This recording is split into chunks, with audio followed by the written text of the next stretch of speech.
Good evening, everyone. This is Monk Chat with three Bhikkhuni monks. And we could all introduce ourselves. They might say something about ourselves that we'd like. I'm Sivijana, I.S. Sivijana, and I'm here at Empty Cloud for some amount of time, possibly the Vasa. And I've come from California, and people are chiming in. Hello. Would you like to introduce yourself? Yeah, I'm Ayasan Tusika, and I'm here from Karuna Buddhist Vihara in Northern California in the Redwood Forest. And happy to be here for a few days. I'm Aya Chitananda. I live with Ayasan Tusika at Karuna Buddhist Vihara. And yeah, we're having a lot of fun. You should come visit.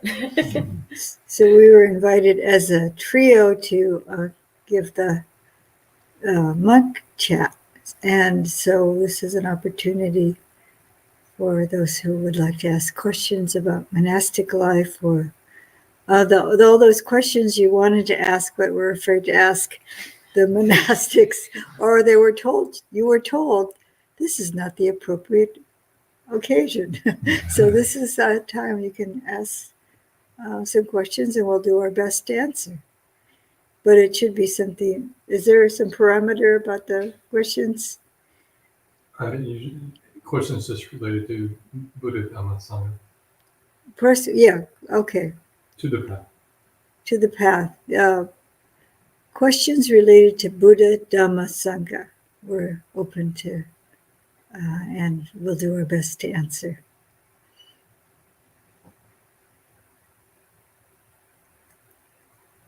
So I don't see any questions so far. There's a lot of Anjalis and greetings. Anyone from the live audience here have a question that they would like to ask about Buddha, Dhamma, Sangha?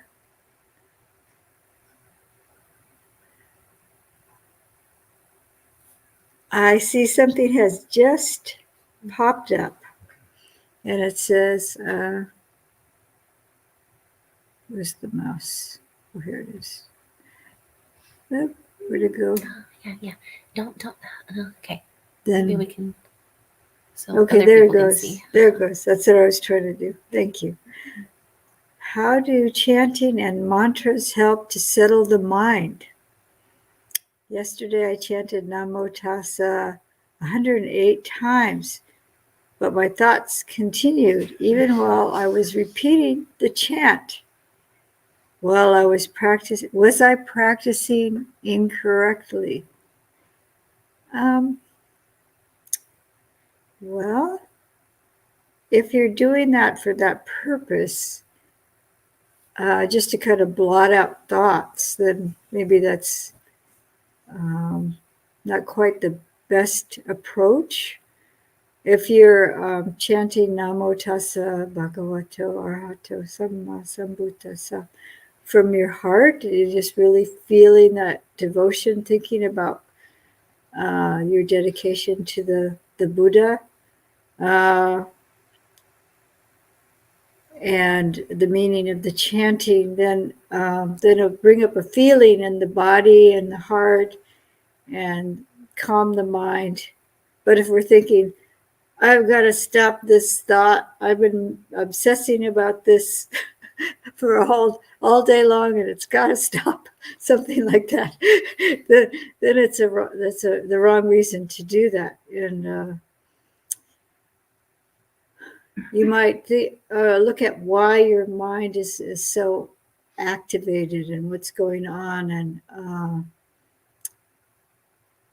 bring a little compassion to oneself, and you might try some other ways of settling the mind. But if there's something really disturbing going on in your life, you might just practice a little, I would say, some compassion and patience, and kind kind of gradually letting go of what's going on, looking and say, okay, if it's worry about the future, say, oh, the future is uncertain. What's it? Regret about the past? Past is gone. Things like that. You can take some, like really directly look at whatever your mind is obsessing on. And then when your mind has settled some, then that might be a time to bring up some devotional chanting like that. And then that might help the mind settle down. But I wouldn't kind of use it as a hatchet or something to try to, or a hammer and bash away at, to stop that discursive thinking now. Blah, blah.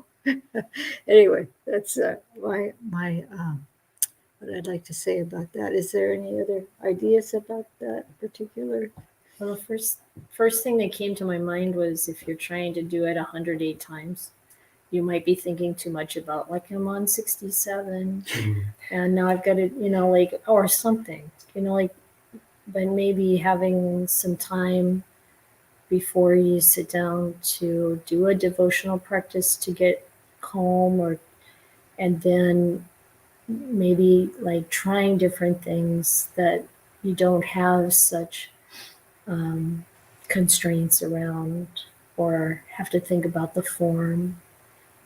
A lot of times the devotional chanting is more heartfelt because we practice it and we're used to it, and then we fall into that devotional feeling a lot better. So giving it some time and practice. Mm-hmm. Thank you.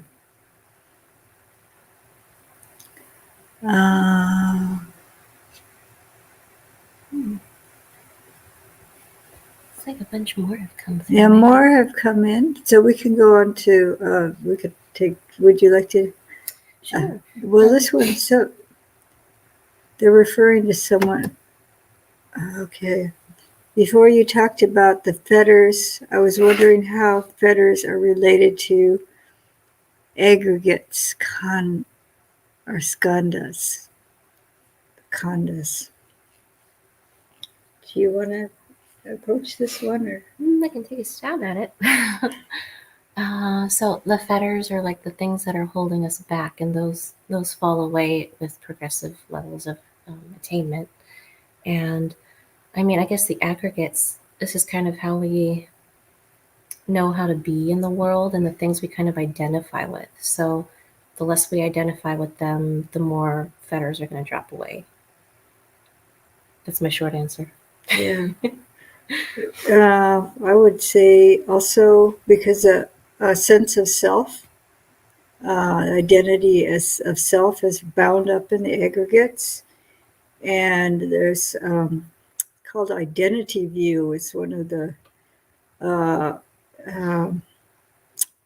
lower fetters, and you break through that view that's bound up with the aggregates, and you've really made a significant step forward to breaking the fetters. If you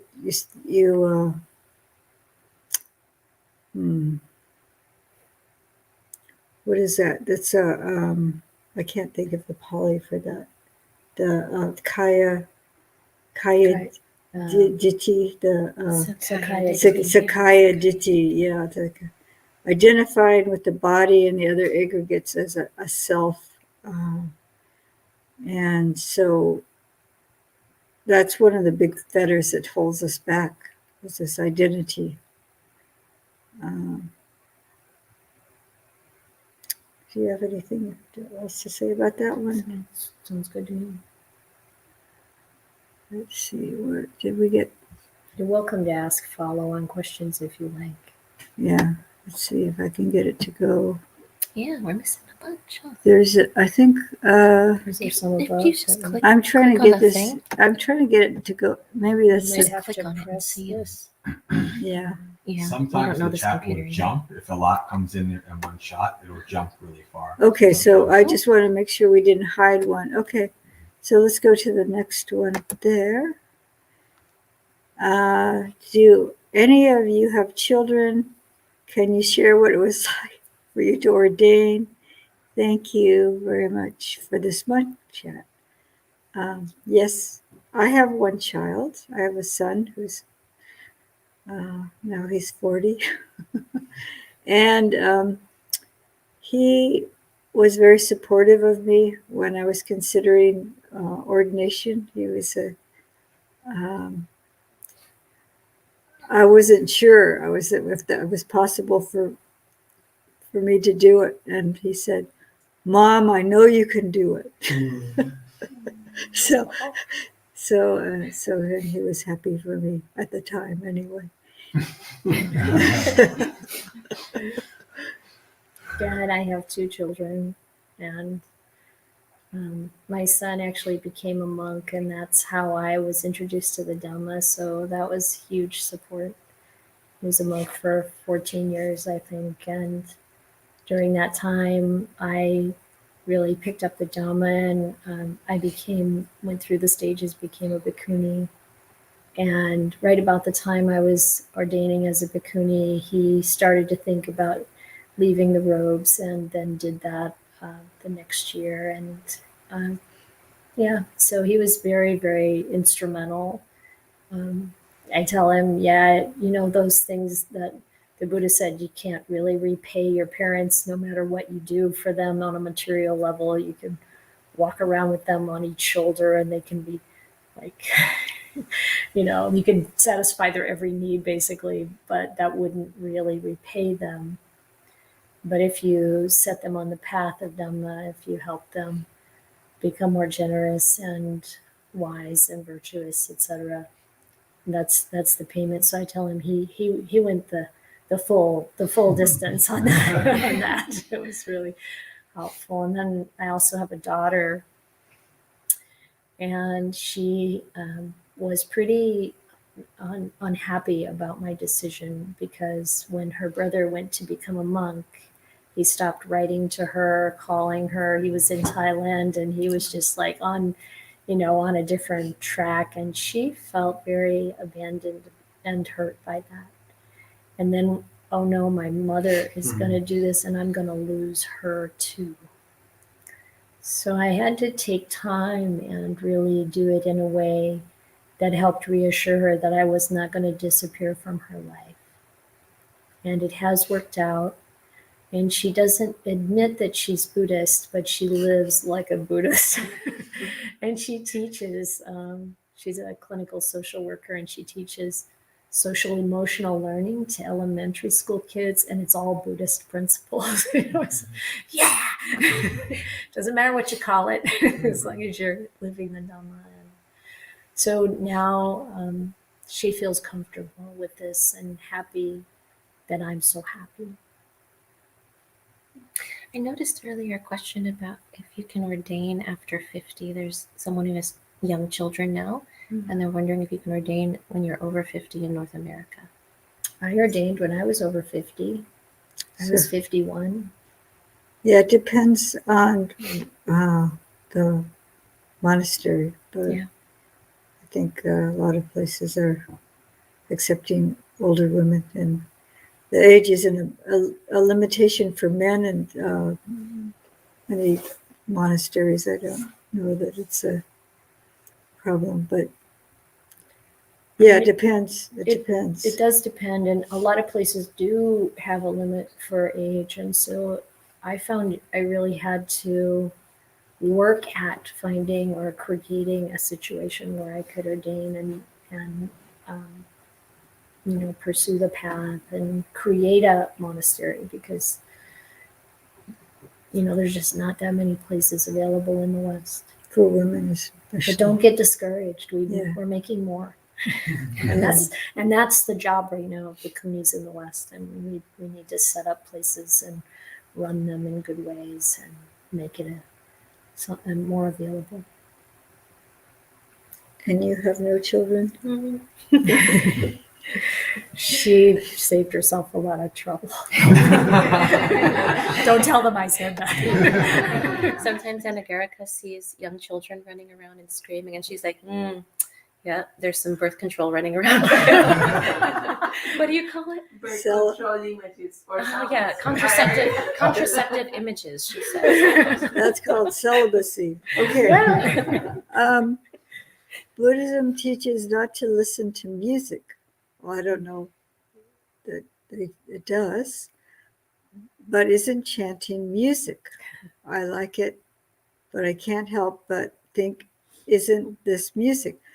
I think there's 8 precepts that talks about dancing, singing, entertainment, that we're supposed to abstain from that, and that for somebody who is practicing renunciation, they may do that. They take 8 precepts either for life or just for like on the Uposatha days. But I don't know that the Lord Buddha said that no one should listen to music. I don't know of that. And then I think a lot of cultures, sometimes the language itself is tonal, so it does have different, just as part of the way the language is structured, there's different tones. And a lot of Asian languages have these tones. But then there is something that comes from the heart where people want to have some kind of rhythm and so a little bit of inflection in the voice and things like that. And I think that, especially like in Sri Lanka, I know that there actually really is tunes that different regions or villages may have their own distinct chanting style. And so it's almost impossible to stop people from, when they're vocalizing as a group, to somehow have some form to it. And it often has a certain kind of rhythm and a little bit of variation in tone that sounds musical and beautiful. So to express the Buddha's teaching in a beautiful way seems natural to most people. So just to have it really monotonal and it's a kind of, so yeah, people do want to have the beauty in the chanting, not just to have it just plain. I don't know how to say it, but yeah. Do you have anything else to say? I would agree. I mean, I don't think as a lay person, you don't need to abstain from music, but I think what's important as we practice is noticing how we feel. If music brings up inspiration in the heart for goodness and for practicing or having happiness and kindness and so on, that's one thing. But if it brings up strong desire or aversion or irritation or something like that, then you want to avoid those things. And so it really depends on how it affects us, and that's what we're supposed to be looking at. So taking the 8 precepts is really those 3 precepts that are added onto the 5, and celibacy. That's really a way of training. That's not moral. So the Buddha's not making a moral distinction around music. It's really about being very aware of how eating and sleeping and entertainment and sexual activity affect our mind, and to work with those desires and whatever arises in us so that we can train the mind and understand it better and start to turn our life to be more wholesome and more peaceful and more happy. Thank you. Let's see, we got, let's go to the next one. Hello, happy Wesak. Question: is it allowed to massage the feet of monks as good? I think it's good merit. And is it allowed to live or sleep at a monastery as a layperson? Well, I think we have certain rules about people touching us, but as far as we have a need, like it's medicine to us to have our feet massaged. Then I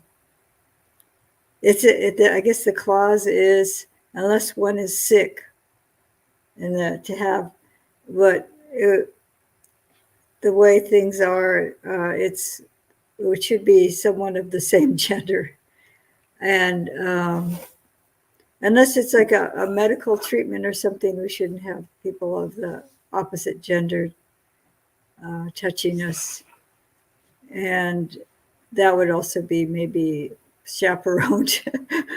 But the we wouldn't have it just as a for sensual pleasure. Yeah. Like if I needed my, like my foot manipulated because it was there's some, like the muscles and the tendons or something needed some work or something like that, or there's therapeutic massage that might help because I have some specific problem, and something like that can have chiropractic work or some kind of therapeutic massage, but not just for because it feels good. And it's something to, like Ayasin Tusika was mentioning, that why are you having your feet massaged, or why is that person wanting to even touch you too? That's another thing.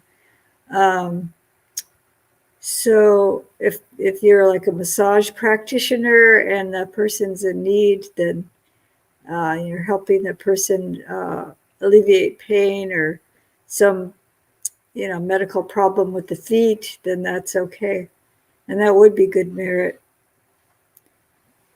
And I mean, there's also a cultural context and tradition where, like in Thailand, for example, the Lungpa, the teacher, that some laymen or monks might massage their limbs, and that's considered just a natural part of looking after them, and usually they're aging, and that is helpful for their body.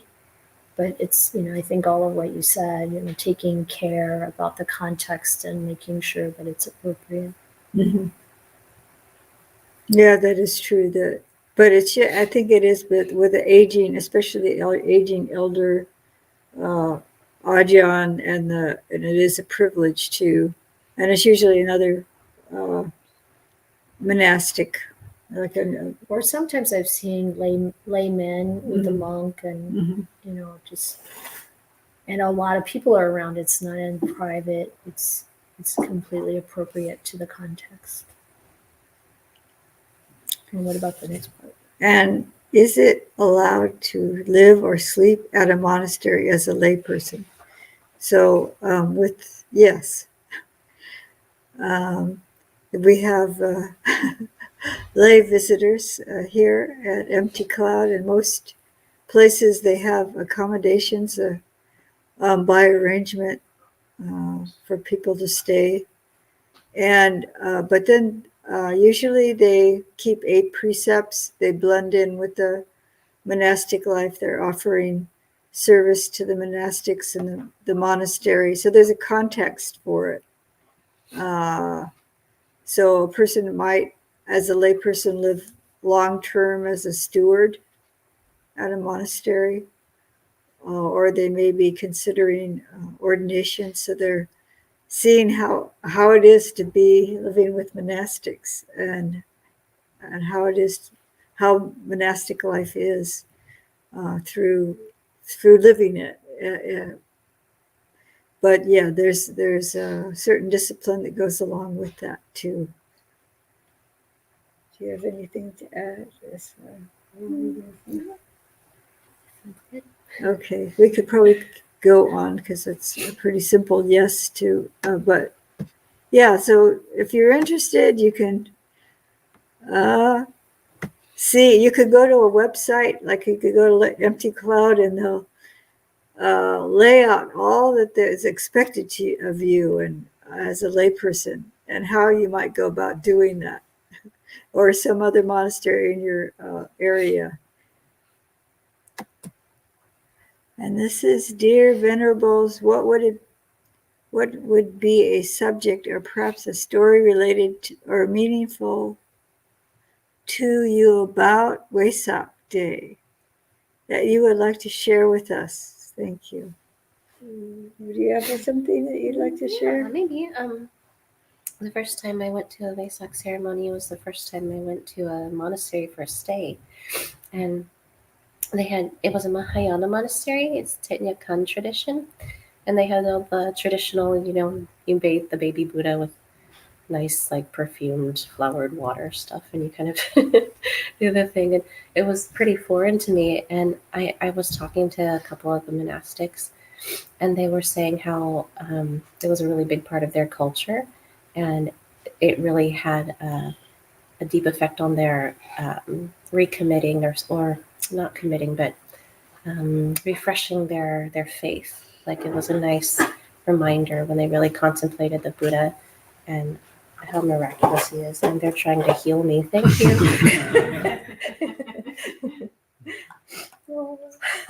Thanks. But yeah, basically, it was nice to see, as a layperson coming for the first time, to see that the inspiration and faith that the monastics had from the ceremony. So, Thank you. Yeah, we should probably I think we should just keep moving. Maybe not. Let's see if we got, here's another one. Oops. There we go. Dear Venerables, when the suttas refer to Mara, is it figuratively and used to indicate sense pleasures, 5 hindrances, or is Mara a deva interfering with a person's quest to liberate from dukkha? Yes. All of the above. Yeah, there's different senses of what Mara is, and you might say there's an internal Mara, but a lot of people are convinced there is an external Mara who's out there to trick us, and some people have good reason to think that. I mean, it's the Mara sabotaging their quest to awaken, and it's often around the time someone's about to take full ordination, or they want to go to the monastery, and this is their time to try it out, and there's something comes up, some obstacle comes up, and but then there's that internal Mara too, that well, how would you separate that too? Like, because Mara is tempting us with the sense pleasures, and we're just buying into it. 5 hindrances. I think the hindrances we could take responsibility for. I think that would be a good idea, just to say, okay, we could say, I see you, Mara, but if we take responsibility to buying into the hindrances, or then we're not doing the practice well. We can't just blame other beings for our kilesas. Sense pleasures, 5 hindrances, deva. Yeah, there it is in the suttas that Mara is a deva. Do either of you have anything to add to that? At some level, I mean, I agree with you completely. I mean, yes. And I have reason to think that devas are living beings, much like human beings, with various different characteristics and different degrees of holiness and mischievousness and other issues. And yeah, I think I think at the end of the day, maybe it doesn't really matter so much. It's just that what arises in our moment to moment experience is something we need to address and be present with and recognize what's wholesome, what's unwholesome, and reject the unwholesome and cultivate the wholesome. And, if something, if it seems like there's a lot of stuff being kind of thrown at us to put obstacles in our path, and we need to like build up our power and chuck them out of the way and do what we need to do to keep going, because we want to really think in terms of the long game and recognize that this is the path. It works. The Buddha was right. We keep going and do take the options that are the best for our development and growth. Be humble enough to be able to observe ourselves and take responsibility for our volitional actions. But I saw a number of monastics in the audience when I was talking about Mara being also an external deva that's poses additional obstacles for us. I think anyway, we could say it's our imagination, or we could say, yeah, that's pretty interesting. Okay.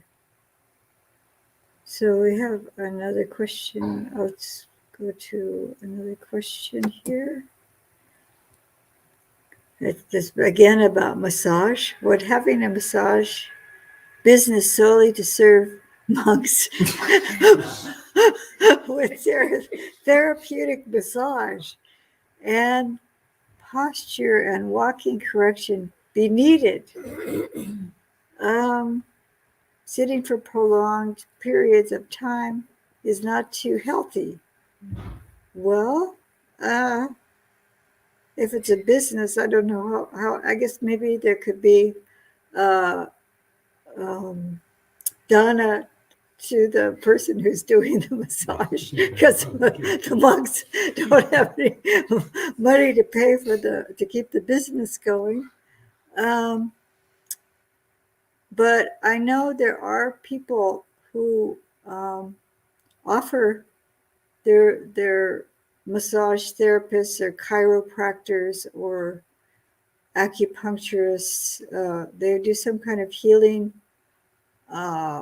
therapy, physical therapy of some kind, and they will they'll offer to monastics, or they'll give at a very low, a low rate that's affordable by the monastery. They'll have some kind of setup.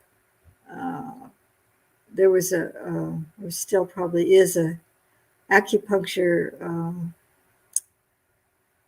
what would you call it? Acupuncturist or an acupuncture Clinic where they offered free acupuncture to the monastics. And if we didn't come for a long time, they would be complaining, where have you been?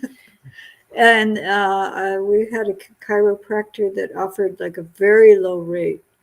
I mean, she had to pay her staff and stuff like that. So, but she made it low enough that it was affordable to the monastery. And there's probably quite a few people that do offer. I've known of other people that just offer the therapeutic massage to monastics. So I don't know if to serve solely the monks, how that would work. Unless they were maybe a resident at a monastery, and then they were on 8 precepts, and that was kind of their role at the monastery, but it wouldn't be a business. So, as far as posture and walking correction, a lot of people do some kind of hatha yoga Or, like I said, I've gone to a chiropractor, but that was for other reasons. I hurt my back as a nurse when I was a nurse. So I don't know about the like sitting for long periods of time not being too healthy. I've never heard of like getting a blood clot as an occupational hazard for a monastic. So I'm not too worried. It's okay. yeah, well, you have to also know your body. Like Yeah. right now, I should shift a little bit, especially as we get older. So we might have to just care for ourselves and pace ourselves. So should we go to the next? If there's something. Yeah, this one looks new. Okay. I received a nice mailing from Empty Cloud, and there was a quote: "The joy of missing out. Can you please speak about developing this kind of joy? Thank you." I didn't see what is this? It's a thing where people have a fear of missing out. It's a thing nowadays. Isn't it even FOMO. FOMO goes by the Yeah. acronym. And JOMO is the opposite. Joy of missing out. The joy of missing out. So the JOMO. So you seem to know having more something. peace in your life by deciding what we're gonna take in and what we're gonna let go of, and that takes some discernment. Like really asking, do I really want to see what's the news for today, or do I want to just like let it go? And then sometimes maybe we don't. I mean, that's just an example, but sometimes maybe we don't take in or check in on things that we usually would check in on, and then let a week go by and then look at it and it's like the same old, so maybe you feel like, oh yeah, I really actually feel more peaceful if I'm not kind of on my phone checking for a while. It's really healthy sometimes to take a media break. So that's one kind of joy in missing out. But it could be other things too. Sometimes I think, oh, I really wish I could hear the Dhamma talk given by this certain monastic or whatever, but I can't because maybe there's some other thing that I'm committed to doing, and I think, but how many Dhamma talks is that monastic given that I haven't been there for? So what, do I really think about that all the time? It just can seem in the moment like some really important thing, but in the big picture, not so much. So, when we get more discerning and attentive about what really lifts the heart and what brings us joy, and then we see that not crowding so much in, not taking so much in, brings more peace of mind, and there's a joy that arises from that. Thank you. Very well put.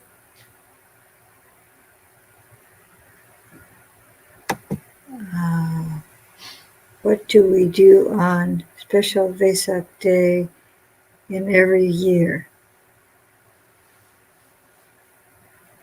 Well, it depends on the monastery or the individual, I guess. And the Theravada tradition, they have it, the Buddha's birth, his awakening or enlightenment, and his parinibbana are all remembered on that day, and there's various celebrations people do to honor that. And some traditions, they divide it up in different times, different months of the year for each celebration. There's special things they do for that. But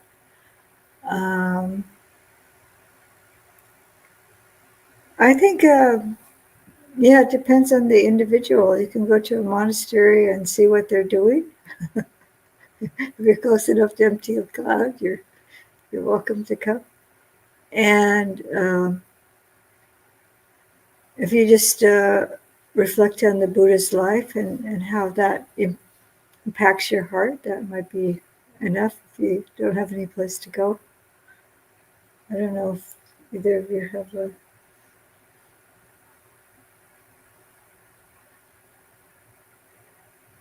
Yeah, it depends.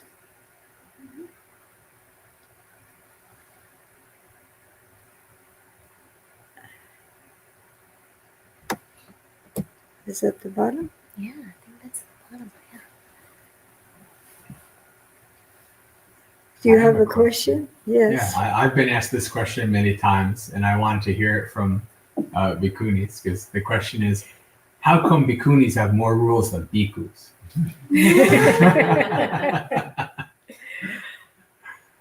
Yeah, I could probably come up with something about that. I've been asked that too, of course. So the bhikkhus in the Theravada tradition have 227 rules in their recitation in the Patimokkha, and the bhikkhunis have 311. And it seems like, what? How is that? But actually, a number of the rules for bhikkhunis are for our protection. And one of the things that both bhikkhus and bhikkhunis needed protection from back in the day of the Buddha was a protection from falling into the roles of their lay life once they're already monastics. So a lot of people from the same family got ordained at the time of the Buddha. Husbands and wives each get ordained, and mothers and sons, and brothers and sisters, and it might be feel like you're drawn to doing the same kinds of things in relationship to each other once you're monastics. And the Buddha didn't want that. He didn't want bhikkhunis washing robes for the monks, or standing by them when they're eating and fanning them and giving them water. We're not supposed to be serving those men in our life anymore. Now it's time to focus on practice and have your own autonomy and this kind of thing. There are more rules for bhikkhunis around ordination, partly because you had to make sure that a person wasn't pregnant when they're getting ordained. Not a problem for the guys. I don't know if that's right, but they seem to be able to leave their family life behind a little bit more easily sometimes. And other things, like, at that time in India, and sometimes still today, children are, there's this childhood marriage kind of thing. And back in the day, that was very prevalent. So there's one rule that says that there's a rule that says usually you're supposed to not ordain someone before they arrive to the age of 20 years old, because the Buddha said you want to make sure the person's mature. Back in the day, 20 years old was pretty mature, because that person probably already had a lot of experience dealing with dukkha. You shouldn't ordain someone who can't deal with heat and cold and, strange food and, insects and whatever else you might have to endure as an alms mendicant. But the Buddha made an exception and added a rule that said if a girl was married, and you know what that's like, they would be given as children as the wife of a man of a different family. She'd have to go and live with that family. A lot of times the family worked her pretty hard, even though she's a child. Even, we could ordain her, give her full ordination as a bhikkhuni as early as 12 years old if she's married. This is the Buddha's way of giving them a way out of that situation. She had to have her husband's permission to go. And she would have to have already been keeping 6 precepts. So that's the first 5, plus celibacy, plus not eating after midday, already for 2 years. So she would have had to start that at age 10. And why is that we can ordain a 12-year-old? Because they've already been through a lot. They're already quite mature. if they've been married, because they probably had to work very hard and live under hard conditions. So when they become a bhikkhuni, they're able to do it. It's all pretty sobering. This was the Buddha's way of helping, giving something supportive for girls. And so there are a number of rules too that for the nuns that are kind of broken apart as separate rules, where for the monks it's all collected into one rule. There's a theory that maybe for the bhikkhus there was some streamlining of the patimokkha through the maybe 1,000 years that the bhikkhunis weren't probably doing that. So there's those kinds of answers. I have something I'd like to add. Yeah, please. Well, I've heard in Thailand, they respect people according to the number of precepts they have. And so if somebody's keeping 5 precepts really well, they're more respectable than somebody who's not keeping precepts. And then if somebody's keeping 8 precepts, then they're more respected than somebody who's keeping 5. And if someone's keeping 10 precepts, and so on. And so the bhikkhunis have the most precepts, and sometimes it's like when they hear, oh, you have 311? That's even more respectful. So they were like, they get kind of confused because I've seen that actually. When they realize the bhikkhunis have more, that means they should be more highly esteemed. Yeah, so it's kind of a, you might think that we're being punished or something, but it's actually something that's could be esteemed by some societies, that there's more. They're not that we're more naughty or something like that. We have more restrictions. It's not because we're more naughty. But women do need more protection in some other ways too. So there are some supportive rules around. Yeah, so some were laid down for protection for women, certainly. How did we get? Looks like that's the next one. Some well-meaning friends at times give strong and even harsh advice on what we should be doing, even when that advice is ill-formed and potentially wrong. Is that right speech?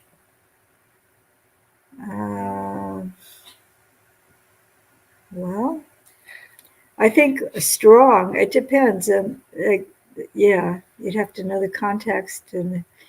And let's say, for instance, a child is running towards the street.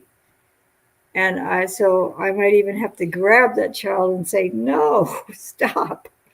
Sometimes you have to just say really strongly, you're going the wrong way. This is dangerous, or this is harmful. And sometimes you might gently say to somebody, oh, you really need to stop doing that. This is really harmful for you, and it's starting to affect your relationship with other people. And you put it gently to them, and a few times you try to say, please start going in the other direction. And eventually you might really, it depends on your relationship with the person. Sometimes parents have to be really strong, and sometimes, sometimes just shaking it, like if it's a teacher-student relationship, sometimes the student might need to have really strong, you're going the wrong direction. And, but if it's ill-informed, it depends on whether that person is just mistaken, or they're being devious, or they're just trying to power trip and they don't care what they're saying. They just want to, boss you around. And that would be wrong speech. Or it's coming out of their own defilement. If they're coming out of really needing to say something strongly to somebody, because they're concerned about that person and they really want to help point them in the right direction, then it would be right speech. Yeah, it depends on your motivation a lot and your intention. And also the teaching you gave this morning about the 5 aspects of right speech or appropriate speech for this was really good. Yeah, so if we're receiving harsh speech, and then we might consider whether that person is, what they're saying is actually an attempt to help us. Yeah. If that's a good purpose or not. Yeah. And watching our own internal reactions to it, our own anger, frustration, and putting more attention on that, because you can't control what other people say and do, but you can control that part. You can free yourself there and not worry too much about them being weird.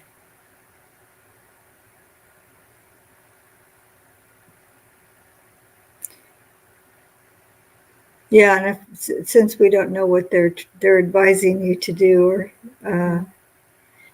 I mean, if you know for yourself that they're ill-informed and this is not the direction you feel like you should be heading, then you should follow your heart and listen to people that you respect. That's a big one.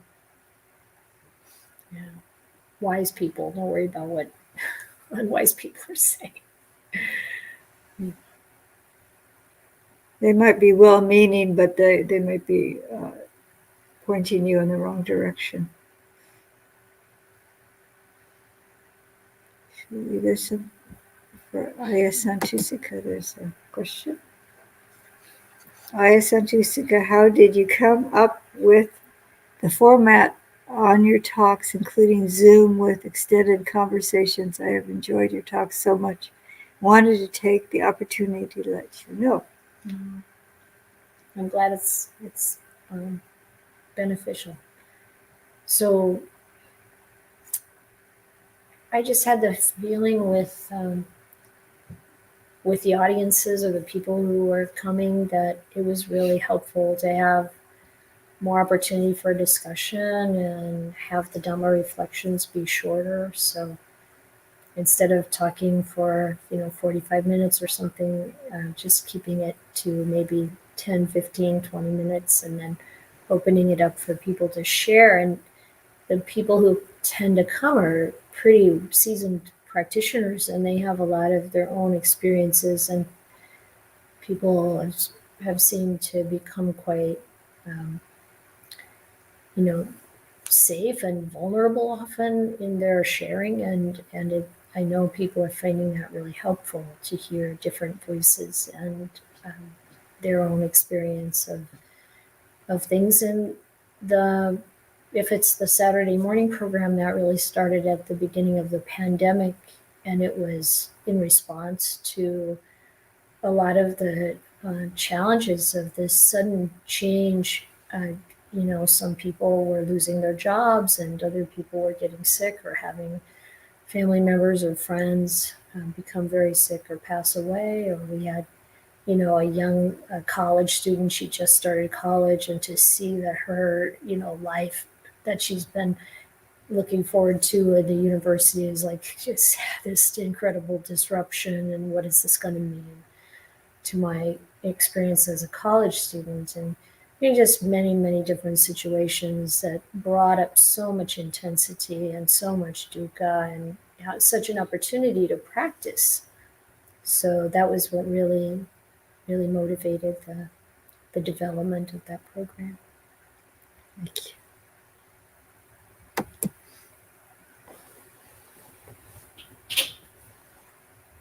How can we act skillfully in situations where we have a responsibility to enforce rules in a community, and when others repeatedly flaunt those rules and cause harm to the community? I don't know what the situation is actually. I don't know if the people I saw this one um,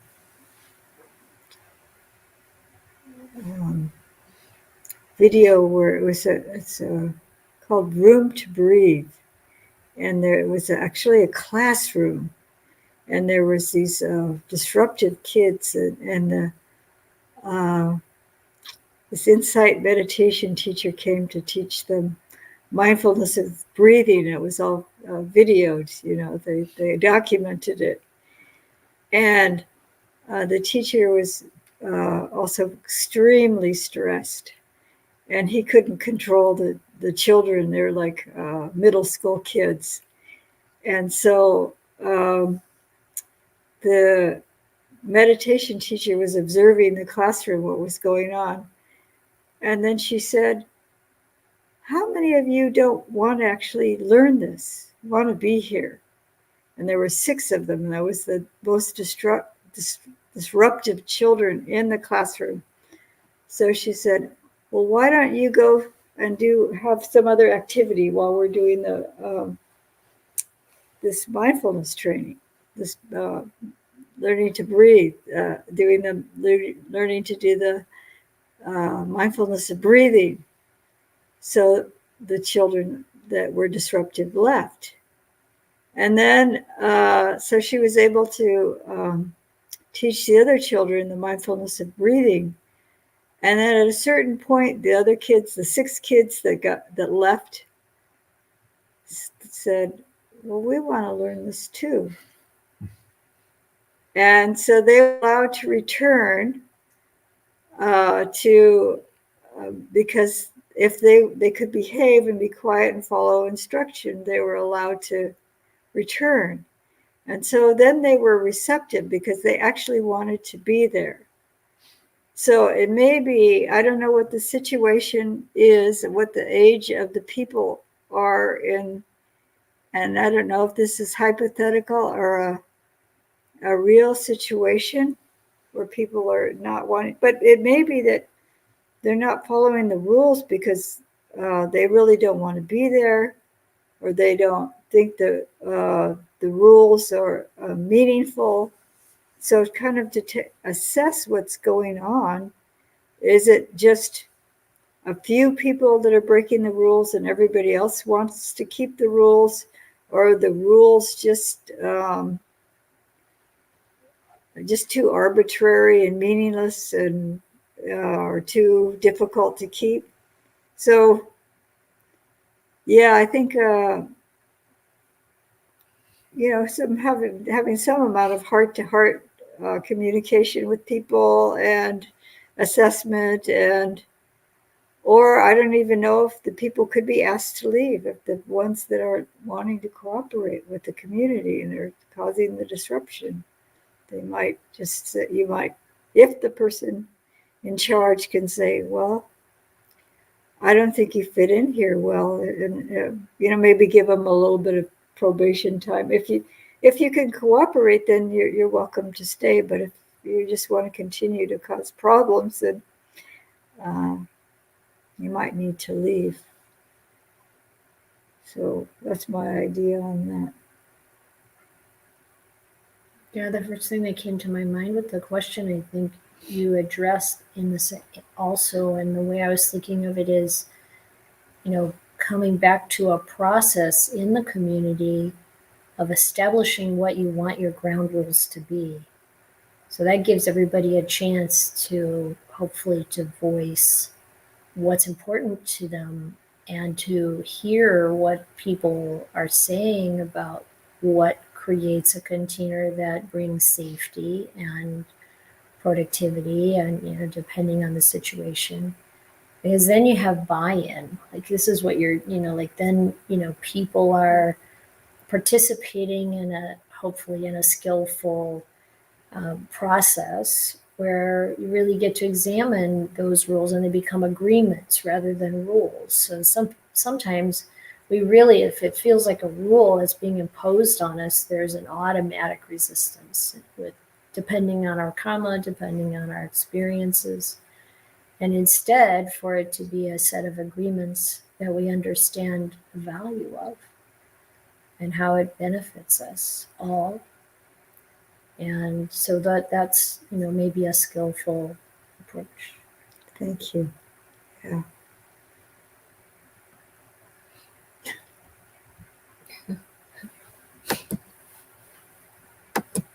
Oh, is it? Okay. Would you like to? It says, who wrote the Dhamma? Oh, do they mean like physically wrote it down? I Is don't that what they know. mean by wrote? Who wrote the Dhamma? Like, Who was it composed? written it down? Or Yeah. So would you like to clarify? Shadow of label? I think so. The teachings that the Buddha uh, passed on to us. There was an oral tradition for like over a century, I believe, and so it wasn't written down. It was recited or it was repeated, and then eventually it started being written down in different scripts. But it was never. There's actually not a pure Pali script. The what the Buddha is believed to have spoken. There's no actual script for that. So I'm not sure if you mean literally writing it down or you're saying both literally and composed compulsively. it. Oh, yeah. So most of the teachings in the Pali Canon were given by the Lord Buddha, and then there's some arahants that also gave teaching, and that was memorized, repeated, recited. And at the time of the Buddha, most people weren't literate. They didn't know how to write or read, so they depended on memory. They didn't have tablets or uh, computers or something. You know, they didn't walk around like typing or writing something down that somebody said, or recordings or something. They had to memorize it, and it's just amazing that people had that kind of memory. Uh, So, and I think if you look at the suttas, there's a lot of repetition, and that's a teaching style to help people memorize. Yeah, remember. Yeah. So it seems kind of tedious to see the same sentences again and again with a little bit of different permutation to it. But you have to pay attention to what the change is in the sentence. And there are some people that had the ability to memorize this. So it wasn't written down for quite some time, but it is said that the Lord Buddha gave most of those teachings. And then Sariputta and Mahamoggallana. And even Bhikkhuni Dhammadina and others. But I think it's to just elaborate a little bit, maybe, I think it's very important to recognize that the Buddha didn't make up the Dhamma. It's not a philosophy that he worked out and generated. It was something he discovered. The reality of how things work that is available for each of us to discover. And in fact, we each in a certain way have to discover it ourselves in order to awaken. And when he discovered the Dhamma, he worked out how to present it in a way that people could understand. And the suttas are many of them, most of them are just him explaining this to real people in front of him, whether they're monastics or they're lay people or even the devas. And, just that's what got memorized. These are all teachings in a context. He's talking to certain people, and sometimes he would say it one way, another time he'll say it a different way, but he's reaching his audience. So now we have this opportunity not just to see how he explained the truth of the way things are, the Dhamma, but we also get to see how he interacted with people, how he taught as someone who's a really amazing teacher. So that's really how the teachings that we have now, 2,500 plus years later, got recorded and passed down. So I think we're out of time. There's a happy birthday to Ayasan Tusika. Oh. Yes. When was your birthday? It was February. Oh, I'm still accepting blessings. Thank you. okay. So thank you all for your kind attention. Yeah, thank you. Take this opportunity to sadhu your teachings. Hantamayam Dhamma Varakatayo Sadhu Karang Dhamma Se Sadhu Sadhu Sadhu Anumodami. Sadhu, all of you too. Have a good evening, and maybe we'll see you live at the Waisak, and there's also a Saturday program here live. You can find the information online. Would you like me to announce?